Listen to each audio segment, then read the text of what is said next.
Good afternoon, everyone. This is Wired's live living room sessions. My name is Jenn Clarke from the Caribbean Permaculture Research Institute. Today, I have swapped spots with my colleague who would usually host this Thursday session, Keisha Farnham. My name is Jenn Clarke from the Caribbean Permaculture Research Institute. Sorry about that, small delay. Keisha, my colleague Keisha of Walker's Institute for Regenerative Research, Education and Design. CPRI is pleased to be partnering with Wired to host these sessions, brought to you every Tuesday and Thursday at 1 p.m. and powered by the Inter-American Development Bank. On Tuesday, Keisha hosted Barney Gibbs in a very interesting discussion on the plans underway for the Barbados Trailway project. I, for one, was thrilled at the prospect of having such an amazing transformation of the train line and the elements incorporated into the well-designed plan. If you missed that chat, you can always watch the replay of that or any of our sessions on YouTube or Facebook. And don't forget to click subscribe on Wired's YouTube page to stay up to date on all of the things that we are doing. We've been hosting this space for disruptive and innovative conversations, focusing on climate change, building biodiversity, regenerative agriculture, and renewable energy, and are proud to say that today is our 20th session. Climate change is a broad topic, covering many other large and small issues. The most obvious to the everyday person, though, is the increase in severe weather events, such as hurricanes, here in the Caribbean region especially. Today, in early June, at the start of the hurricane season, and while it is pouring rain outside at my house anyways, it's a perfect time to welcome our guest, Nea Talbot, who has herself endured some of the most devastating storms of the last few years in this region. Nea is an organic farmer and an educator in the British Virgin Islands. She holds a BSc in Agroecology and Sustainable Agriculture. She is the founder of the Belly Farm BVI. She developed a school gardens and an eco-literacy program for schools throughout her territory. And she has goals of instilling an understanding of how humans can interact positively with their environment while creating healthy lifestyles for families and communities. Particularly in the wake of the devastating hurricanes of Irma and Maria, and now COVID-19, Nea advocates for reform of the BVI agricultural sector to create an ecologically-centred, heritage-led food system with inherent climate resilience and food sovereignty. Nea is not new to our show. You will have met her a few weeks ago with two fellow permaculture design certificate graduates as they spoke about the benefits of permaculture design as a design and lifestyle tool. Today she's joining us to discuss the lessons learned on her small island farm on the island of Tortola in BVI and the benefits of permaculture design elements in weathering climatic events. Without further ado, I'd like to welcome Nea to the show again. Nea, welcome. Hi, good afternoon, everybody. Lovely, nice to be here again. Thank you. Hi. And how's the weather today in Tortola? It's definitely pouring rain here, thank goodness, in Barbados. Please send some up here because we are in desperate need of some rain. It's beautiful and sunny as it is every day.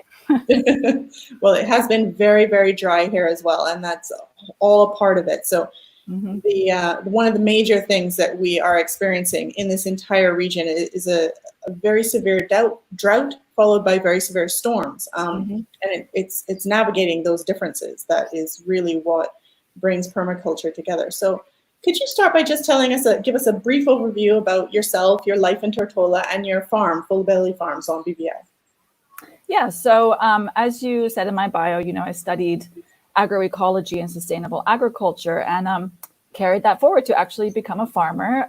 I was raised here in Tortola and instilled, my love of the environment and the outdoors and gardening from my mother. And I'm fortunate now to be able to call myself a farmer and an educator and apply what I've learned throughout the course of my life to our small farm. You could call it a market garden or a small farm where we apply agroecological principles within a permaculture system.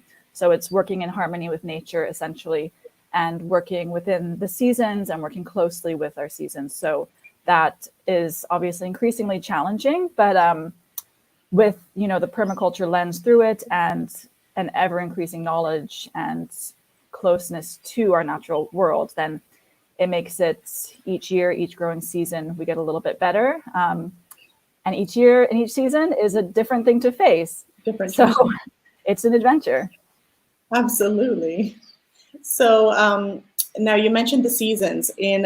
For anybody watching in North America, we're not talking about fall and winter and summer. We are literally, one of our seasons is hurricane season. And that's sort of what we're talking about a bit today, is major climatic events caused, with the root cause being climate change. So if you could walk us through some of the disasters that you've seen in the past few years in Tortola, and talk about, the types of problems that occur. Yeah, so I've been farming here, let's say, since about 2012 is when we started out. And in 2015 was our first memorable event. So like you say, we have a hurricane season. There's generally a wet season and a dry season. So the dry season that we faced in 2015 basically never ended. We faced a prolonged drought that year. The next year, 2016, we had severe flooding. And then in 2017, I think we all heard about hurricanes Irma and Maria. And that's really, I think, what we are here to talk about today. And now 2020, we've got a pandemic. So there's a lovely list of climatic-induced disasters that we're facing. The hurricanes of 2017, though, were really life-changing for everybody who went through these. Irma was, I would say, the first very serious storm in a series of more to come. It was the strongest Atlantic hurricane to make landfall in the Caribbean. Sustained winds 185 miles an hour. And we had a direct hit from that. So it was, it's still even a little bit difficult to talk about. There was really little predictability. So when we're talking about preparing for these storms, they're very unpredictable, which is one of the problems that we faced here, and rapid intensification of these storms. They're becoming more difficult to predict. They're becoming more intense. They are becoming more frequent. And so when it did hit us as a direct hit of Category 5, it caused just complete devastation. And they say, the statistics, 85% of homes were damaged or destroyed. If you're looking at this photo, you can just see that, the landscapes, the homes, there wasn't a thing left untouched. I'd say 100% of homes, because there's no way that you could have made it through that unscathed. And in terms of just from your home scale up to the, our entire economy, we suffered a huge impact on everything here. So we had our economy here relies on tourism, is one of our main pillars of our economy. So the setbacks that you're seeing from the hurricane are very similar now to the setback we're seeing from the pandemic. Absolutely. So there's a lot of lessons we learned. A hurricane is more immediate and severe. And it's, I think, here to talk about today, like the effect of that hurricane and what we're facing, our food, water, energy, shelter, health, community structures. A hurricane is really a extreme and perfect example to examine all of these and how can we become more resilient. Because as I said before, climate change is, I believe, undeniably the cause of more intense storms. Absolutely. It's going to mean a longer hurricane season that, as we've even seen this year, our first named storms occurred before June 1st. And now, it can extend beyond November 1st. It's all generally basically based in warmer sea surface temperatures. Another thing to note here is that what you're seeing in this photo, that's very close to sea level right there. Just to the right of that photo, you'll see the coastline. So sea level rise and storm surges are a real serious effect of these changes that we're looking at. Then another result of that is a lot more rainfall. So a lot of what I think we'll talk about today is water, both for your consumption and home use, and also how to manage it in your landscape. So we're looking at a lot of rainfall. Like I said, 2016, we had we went from drought to flooding, and then you get a hurricane. So how are we dealing with, increased atmospheric moisture is relating to heavier rainfall that we need to manage. So like I said, yeah, it was an intense situation, but really there's a silver lining to every cloud, and it really woke up the eyes of the people in the Caribbean and worldwide about, the impact of hurricanes on infrastructure and communities and how to be more resilient. And I have to say the pandemic has really put that. Absolutely. You kind of, with a hurricane, what a lot of our analysis here as a community, we're like, oh, which was the worst, Irma or COVID? Irma, it was more about trying to get back to where we were, but which we, we're well on our way to doing. But COVID has really awakened our eyes to, we need to move forward into build back better. Build better, greener, stronger.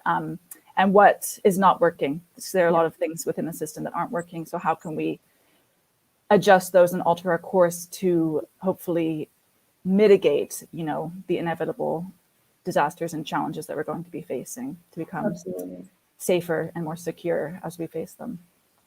Absolutely.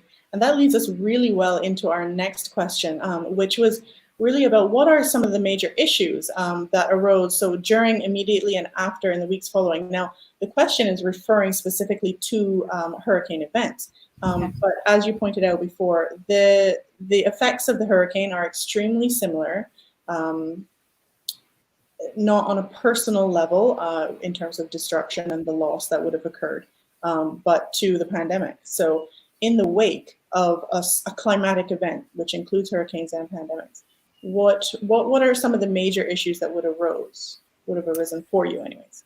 Yeah, so through all of it, I mean, I'd say there's like 6 main points that I'll just kind of keep coming back to. It's water, food, shelter, energy, communications and transportation, and your health.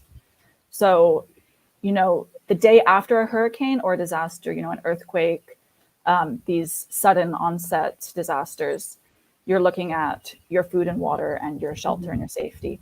So we had to consider immediately, the next day, how secure was our home? How much drinking water do you have? What sort of water storage systems do you have? How much food do you have, and where is your food supply? And what is the state of your community? So this photo here kind of just gives you a close-up of what your home might look like, and how quickly can you secure that. 4 days after Irma, we were getting very loose communications of Hurricane Jose, which was supposedly heading directly for us. So your communications are down. All telephone and internet communication is down. We relied on the Coast Guard radio signal. What sort of medications do you need? Did you suffer any injuries? What state are the ports in? Because as small island nations, we rely all on imported foods. Here in the BVI, I'd say it's around 98, 99%. So those are the major issues we were looking at. Within the next day, the few days and weeks after that, what materials are you able to, fortunately, Jose missed us, and then came along Maria. So how were you able to secure your home? Also, when I talked about health, you are thinking a lot about disease. You have very limited to no access to medical care or attention, at least for the first few days. And there's a lot of, wildlife and animals. I hate to bring it up, but potentially human loss of life that you have to think about, contaminated water sources.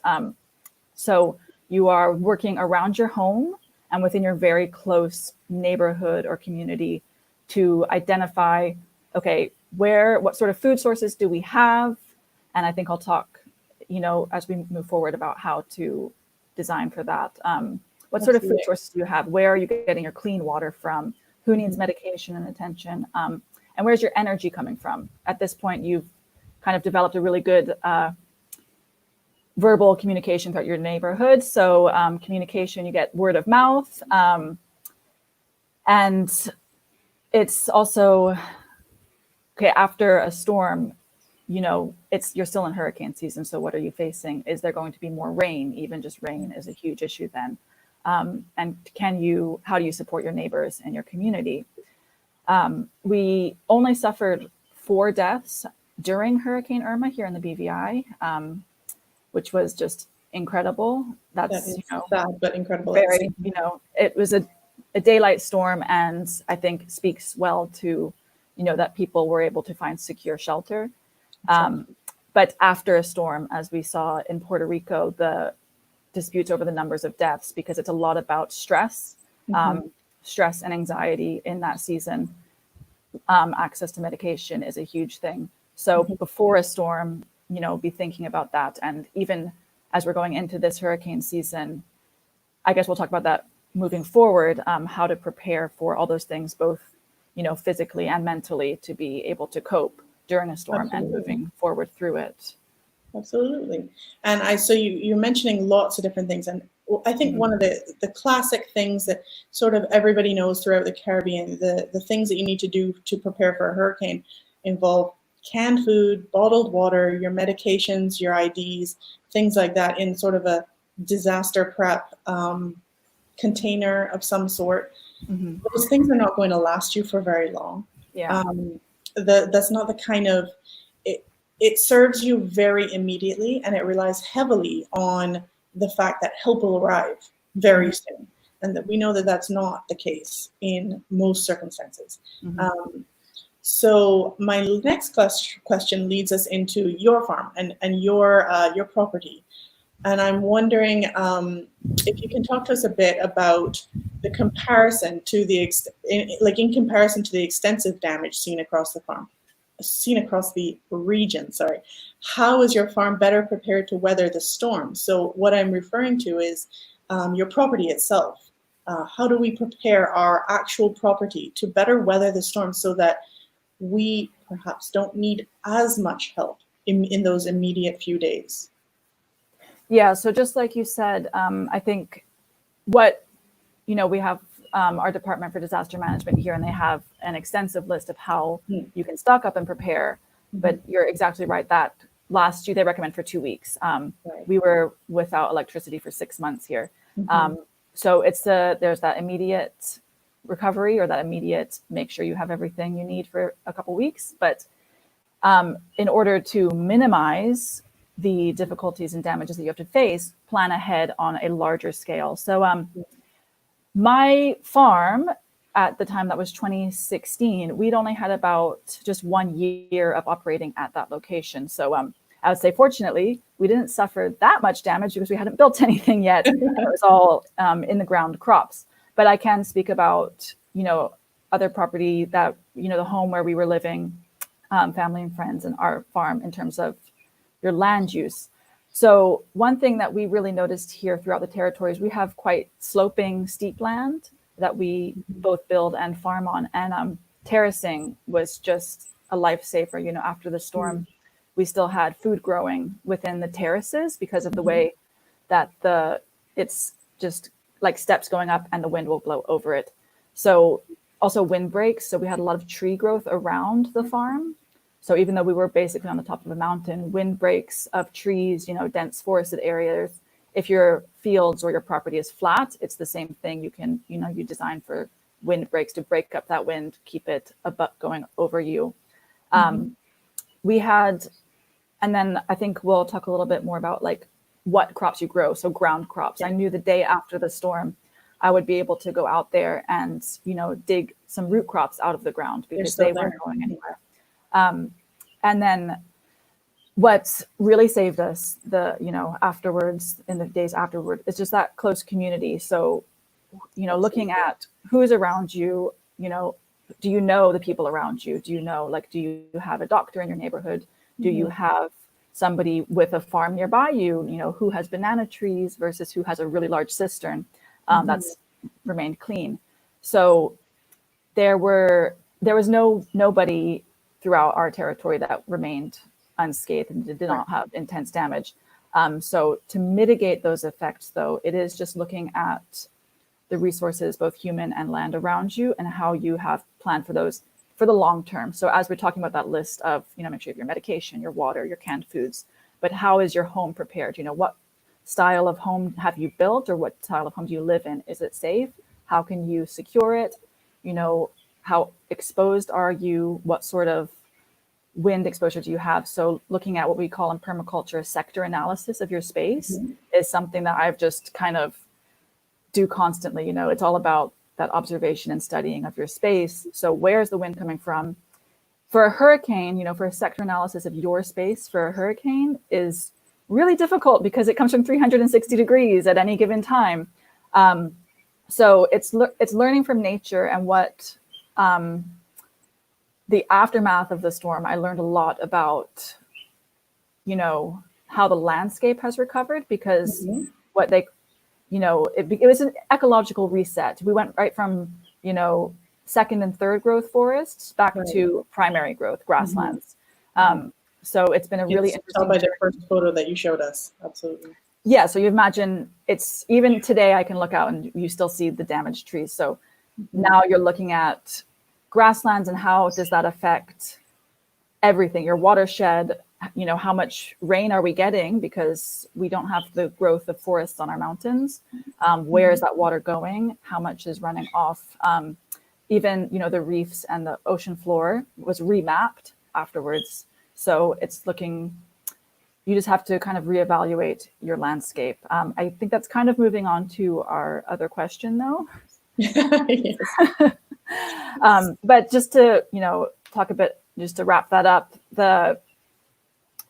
I think we weathered it pretty well because we hadn't built too many infrastructural works on the farm, and now we're doing it afterwards. So I've really reevaluated and have a better design. And then I also, through the permaculture teachings and learning, then it's a much broader scope of how are you tying your space, whether it's just your home or your home garden or your farm, into being resilient in the face of these and looking outside of your home, because it's incredible to see how a community comes together after this. So try to cultivate that beforehand, know who your neighbors are and have a plan with them as well.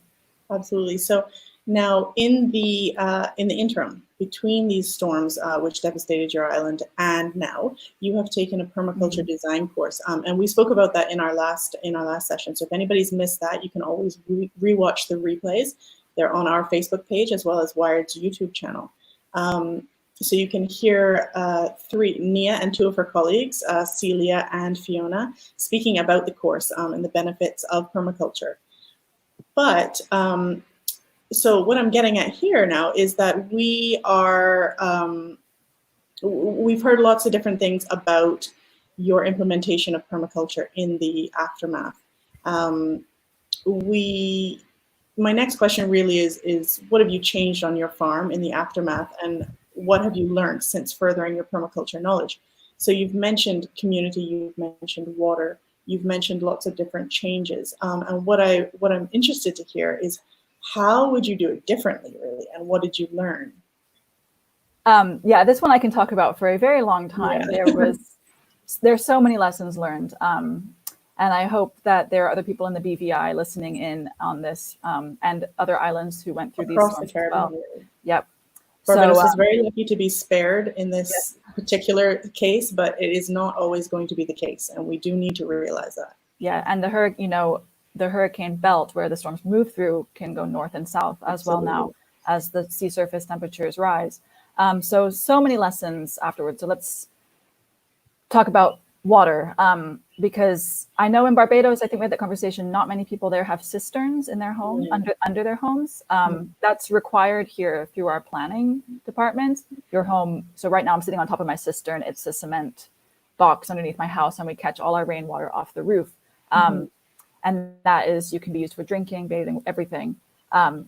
So I highly recommend having cisterns, but it's then, like I said, I would say 100% of our homes suffered damage, and I've really reevaluated our approach to building homes or anything, particularly where we're on a slope almost at the top of the ridge. So we've really gone towards natural building practices, which we are still experimenting with and researching.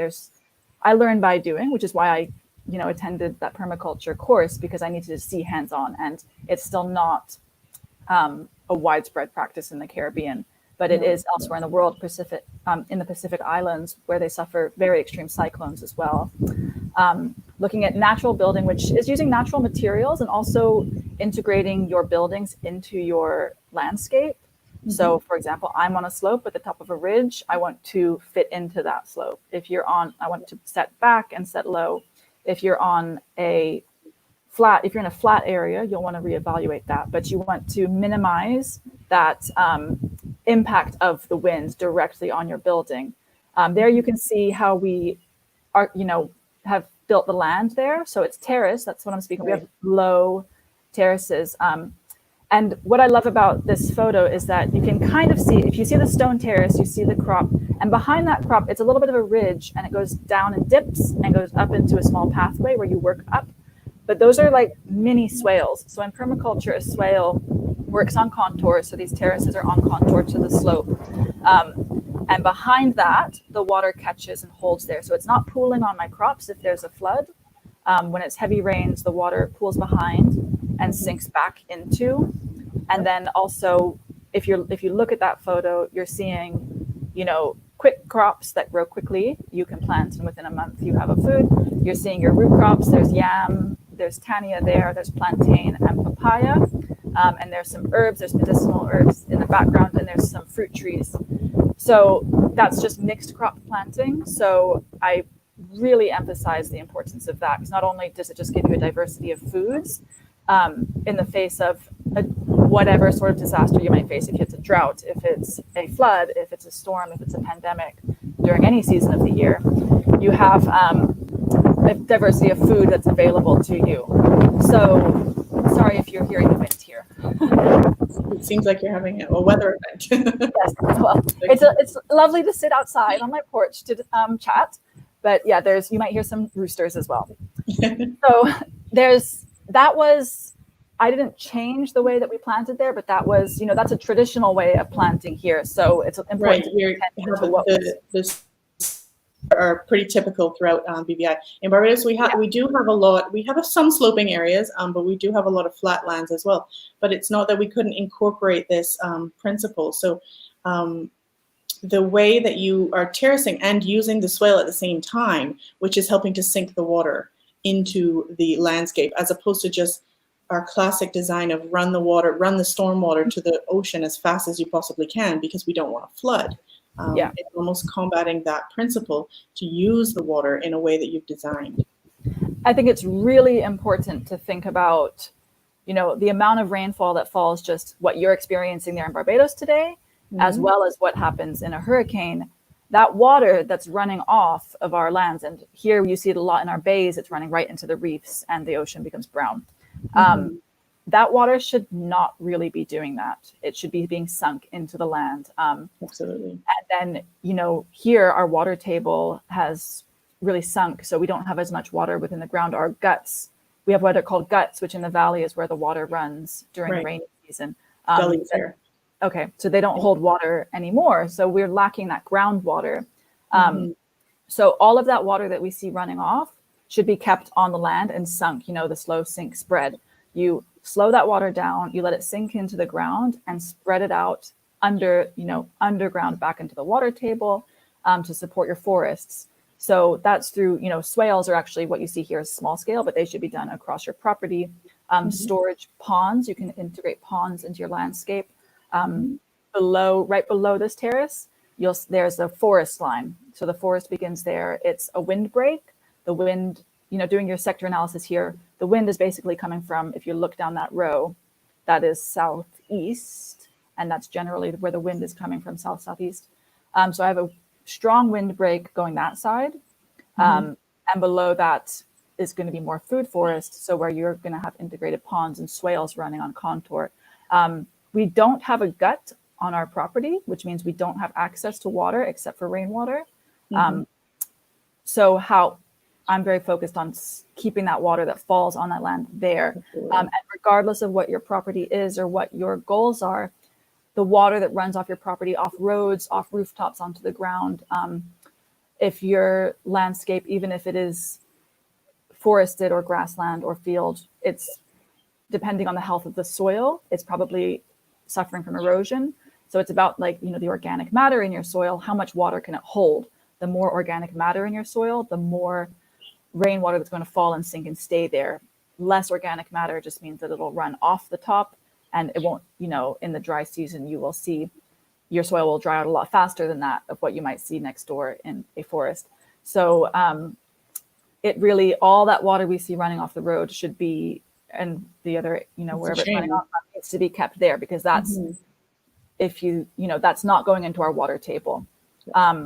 Another thing, if you're looking, like I was just speaking about windbreaks, if you're on a slope or if you're on the flat land, the windbreaks are really important. So where you're looking, like in Barbados, you have really large flat fields, right? Those would benefit from being divided up into smaller sections. So a farmer might look at that and say, okay, this field, because I've had to divide it up into smaller sections and planted windbreaks and barriers in amongst that, so like a patchwork or a puzzle, that's less growing area, but you're going to get equal or better yield from that because of the integrated biodiversity you're going to see there. Also the protection from wind and erosion that you're going to get. So if you have a large field or a large open space, break that up with windbreaks. And that's just multi-leveled plantings of shrubs and trees. And there's a lot of different plants you can use for those and other strategies on your land. The other thing that I learned a lot about after Irma was how to start a generator, how to store diesel and run a generator. Because energy is something I haven't spoken about much here, but it's crucial. Like I said, we didn't have electricity for 6 months because we here in the BVI have one central power supply station that provides the whole territory. Generally, I'm trying to think. I think there's substations around, but so all of our, the power lines are down. There's no electricity. You have a generator. If you have solar power, then that's a conversation around how do you design that solar system to withstand a storm, because there's the storage of it, your battery banks, but you need to kind of decentralize your power station. So, and you don't, trust me, you don't want to be running on diesel for 6 months in your, outback. So if you are in a hurricane area, then what can you do to get electricity back quickly? Do you have solar panels, a home wind turbine? There's the biogas and methane digesters as well, but solar, I think, is the common one that's accessible.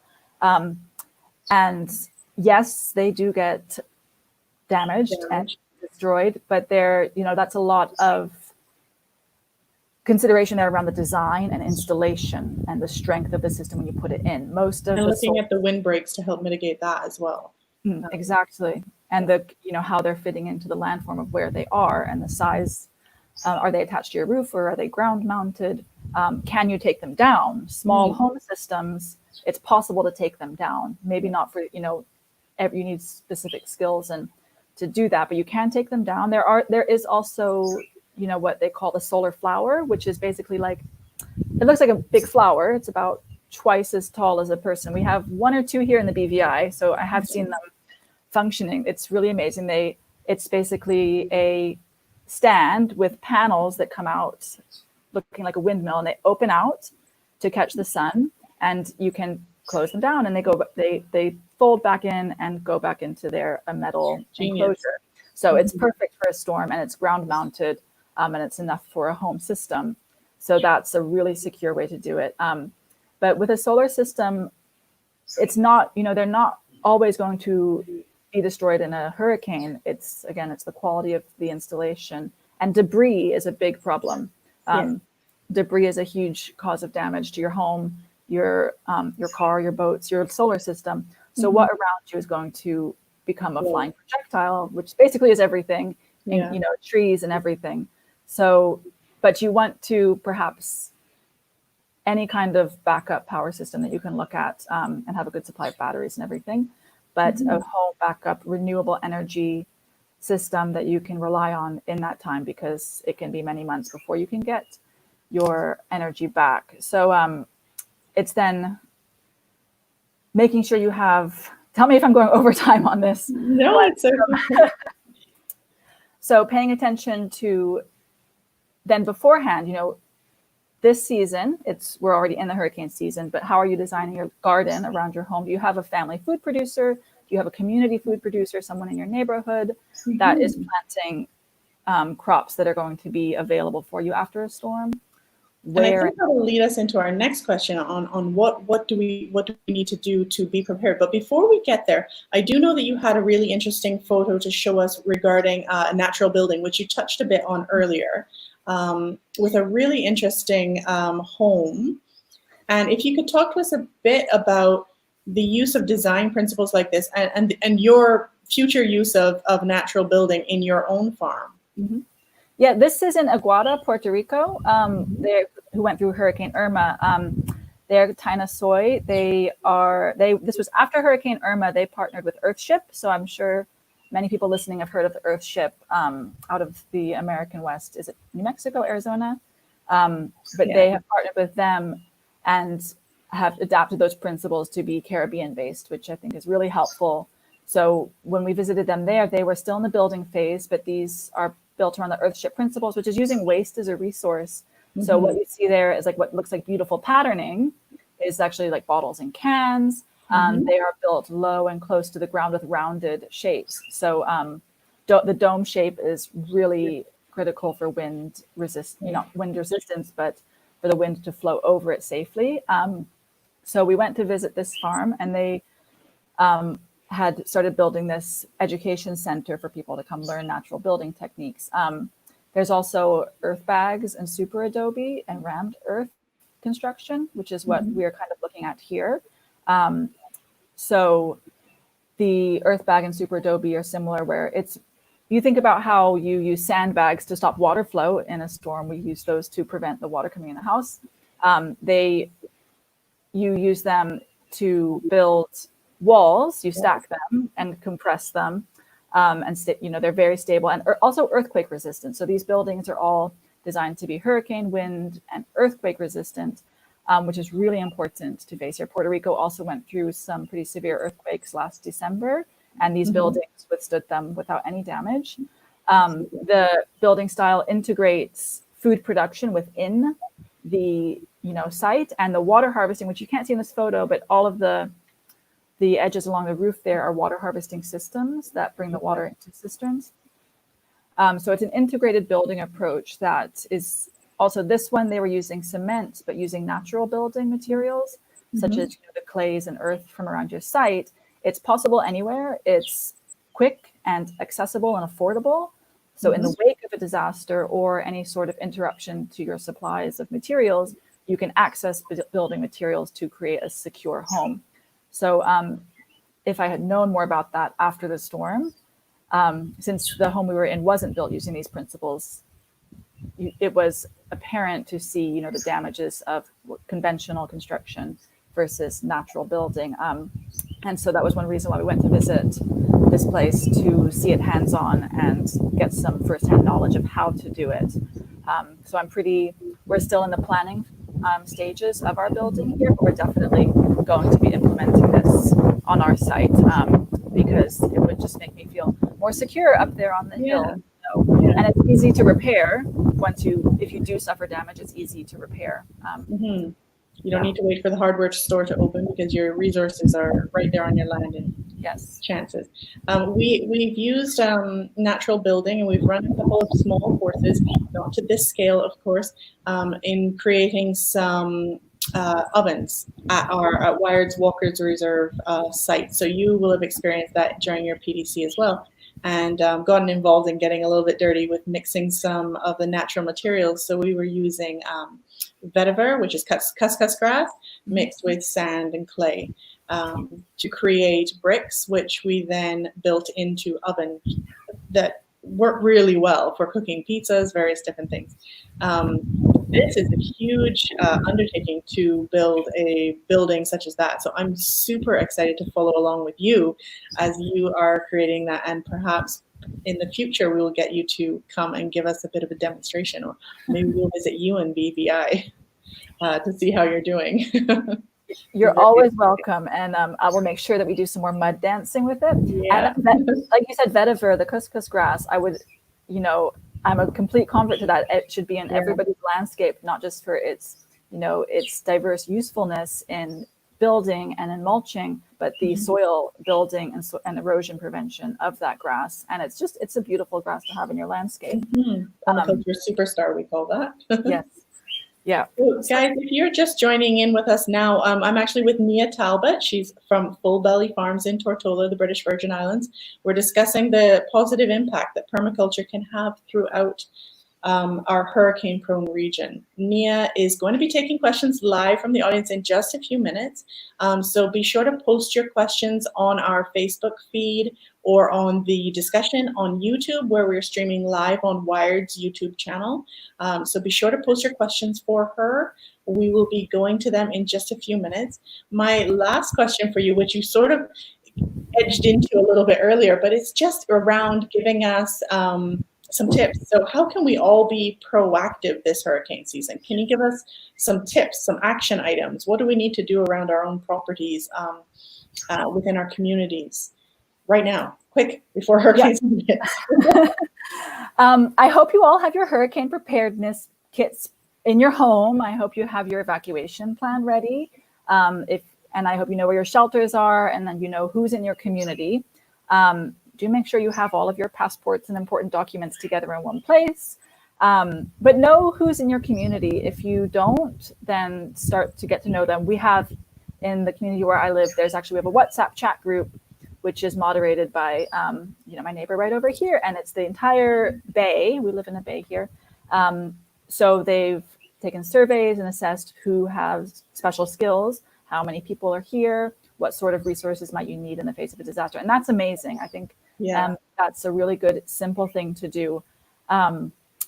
It's a little bit late now to start planting and designing your landscape to be hurricane resilient. So my tips really do revolve more around that, though. So for long-term planning, look at your home and look at how it is constructed. If you are thinking of building a home or selecting a home in the future, think about wind and earthquakes and alternative building practices. Although we were able to repair all of our buildings here very easily, there's a way that you can avoid that destruction in the first place. What are you planting in your landscape around you? If you don't have a garden space, there's still a road leading up to your house, and what can you plant along that road? What can you keep on your porch? In a hurricane, you bring it in for the day and you put it back out.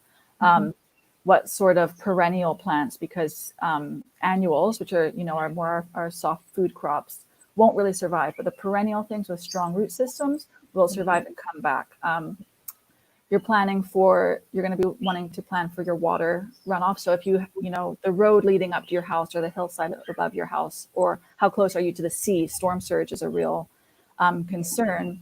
So identify the energy forces in your surroundings. So in permaculture, that's our sector analysis. So take a minute, sit out on your porch and observation. Where's the water going to be coming from? Where will the wind be coming from at any given time? And what will you do in the face of, identify the weak points in your home. If hopefully there aren't that many, but if there are, identify what they are. And what will you do in the face of potential issues that you might face? A good thing to do at this time of year, in the beginning of hurricane season, is prune back trees. Look at large objects around your home, prune your trees, do a little spring cleaning with debris potential around your home, and get planting. It's not too late to plant ever. So get planting. Who in your community or another community has some plants that you can put in the ground now?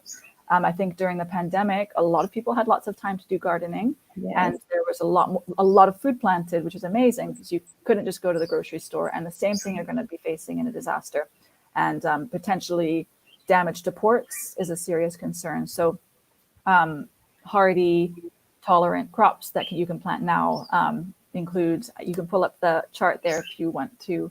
So we have a chart here for lots of different foods that we can plant and should have in our landscapes. There we go. And everybody take a screenshot of that one so that you can go back to it now that when you go out to the garden after this. I put in trees there, and those are trees that I observed after the hurricane came back quickly. They deal with wind and salt damage because you get a lot of salt onto your landscape. Even up in the mountains, we got it. So the wind, the salt, they tolerate drought and flood and they recover quickly. So the thing is you want that tree cover to come back. Both for your comfort, you need shade, and for the wildlife, there was some real serious shortages of food for wildlife here, and pollinators as well. So these come back quickly and provide food sources for them. Your perennial food crops, you have those. They take low maintenance, tolerate poor conditions, and provide a lot of food for you and your family. Propagate easily. That's another important thing that you can. Once you have one, you can get multiple, and you can just keep getting more. Your edible greens, some of these are perennial as well. So that's great to just have. They look beautiful in your garden. And these are fast things.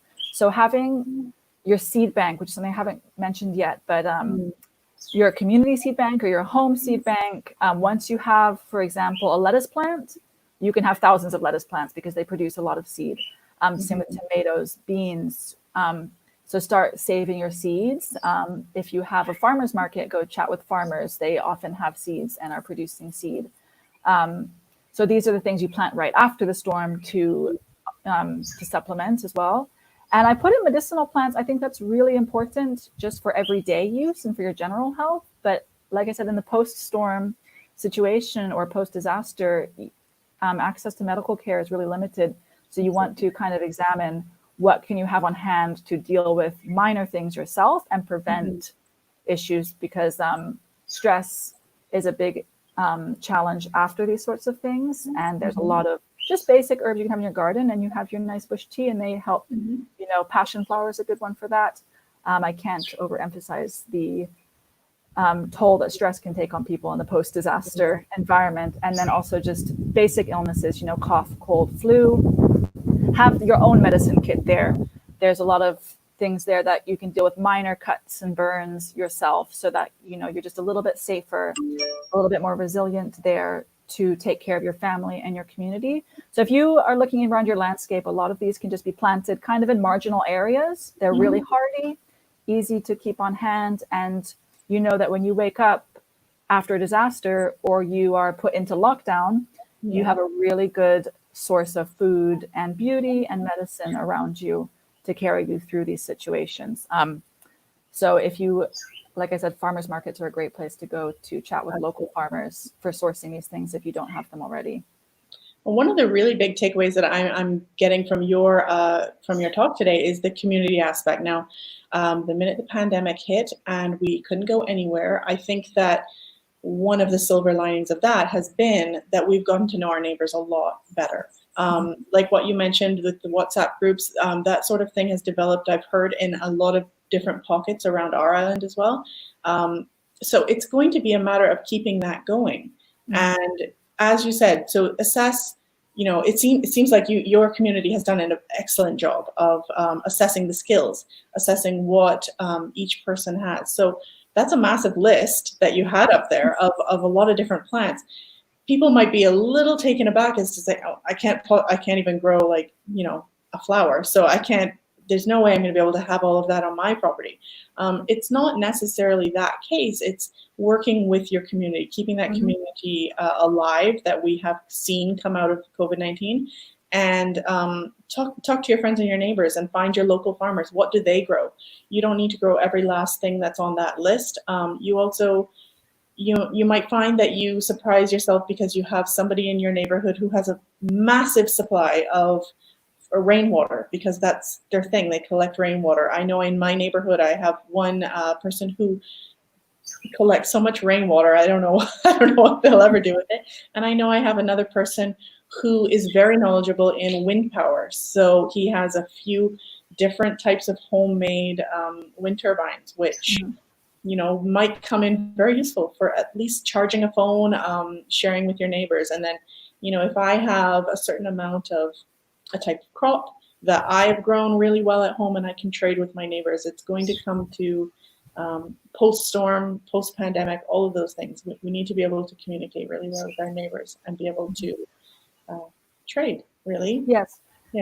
Yeah, that's what will carry you through, because you can only be so resilient as you yourself and your family. You can only do so much. One person can only do so much. So that is really the biggest thing that everybody here spoke about after the storm was, getting to know your neighbors if you didn't already, and working with them and talking with them every day. So that's, yes, get out there and start those WhatsApp chat groups. Another one. Another one.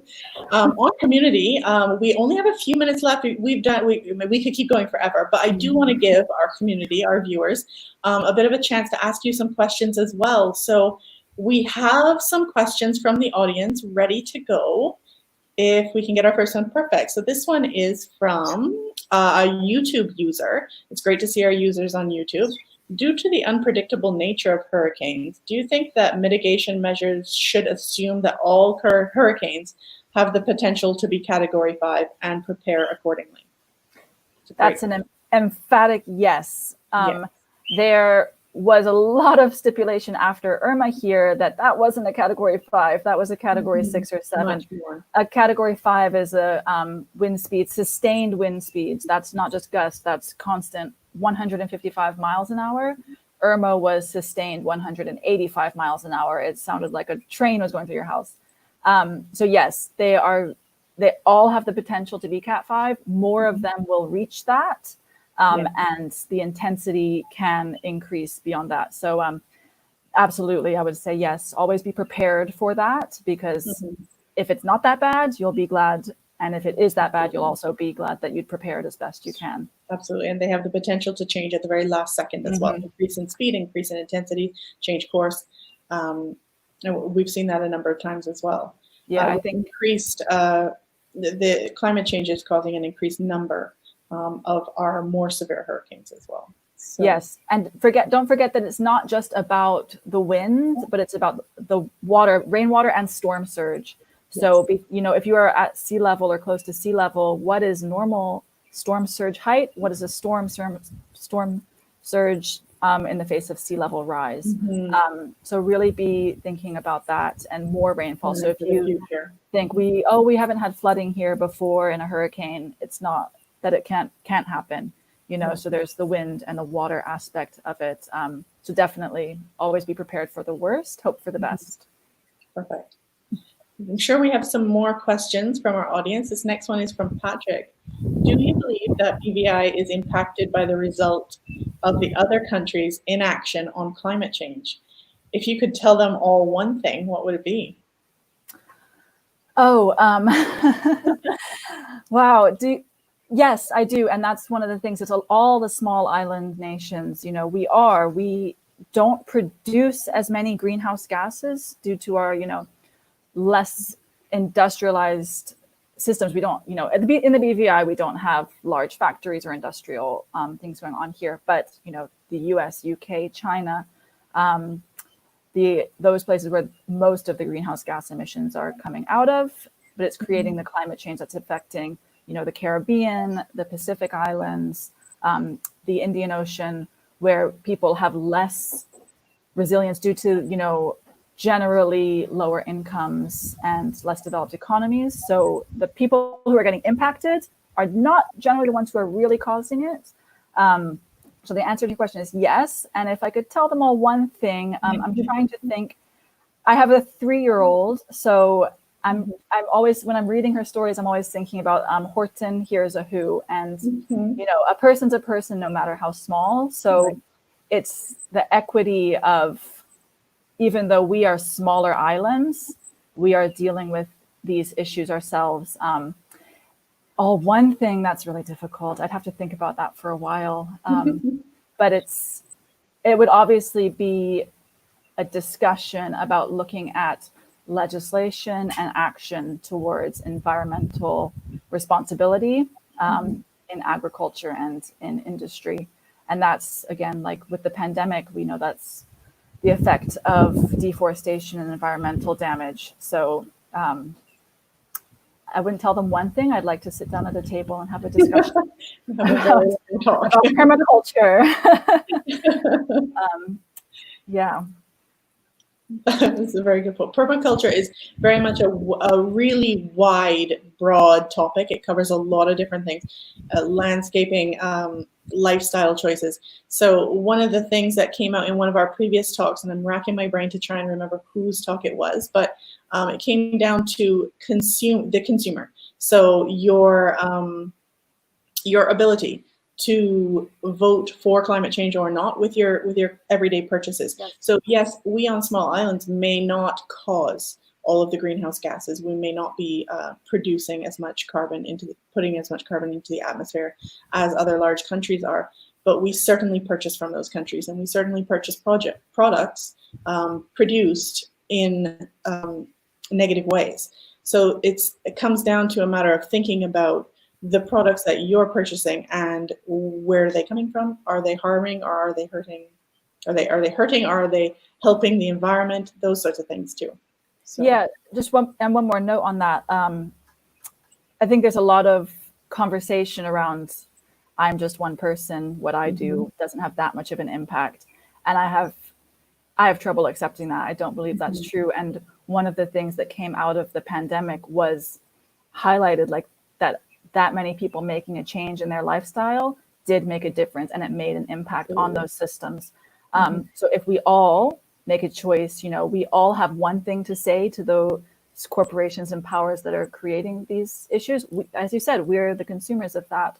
So the one thing that we can all say is just making a choice and becoming more self-sufficient and, relying more on our community and less on the imports, particularly in our islands. So I think that's a silver lining of the pandemic, that we see, one person can make a change if we all do it together. Absolutely. So we have a couple more questions. We'll try and squeeze some in.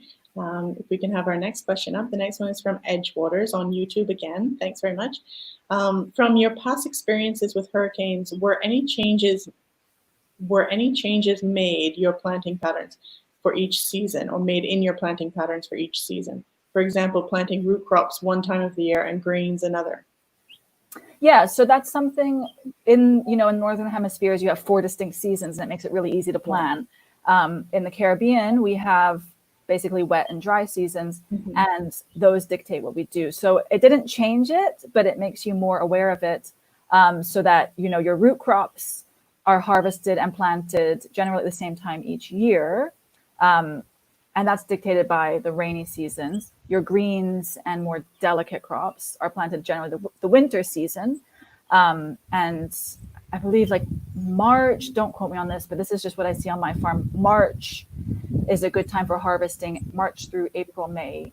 Even now, June is a little late, but planting your root crops, you can harvest them and replant them right away, September and October as well. So you have 2 planting seasons for those, because June is supposed to be the beginning of the rainy season. The difficulty, it's not even, hurricanes are less of a difficulty for your planting patterns than the erratic changes in the seasons. So it's no longer predictable that we will get rain when we expect it. And that's the biggest challenge as a farmer. I can't rely on the rainy season to be when it's supposed to be. Right.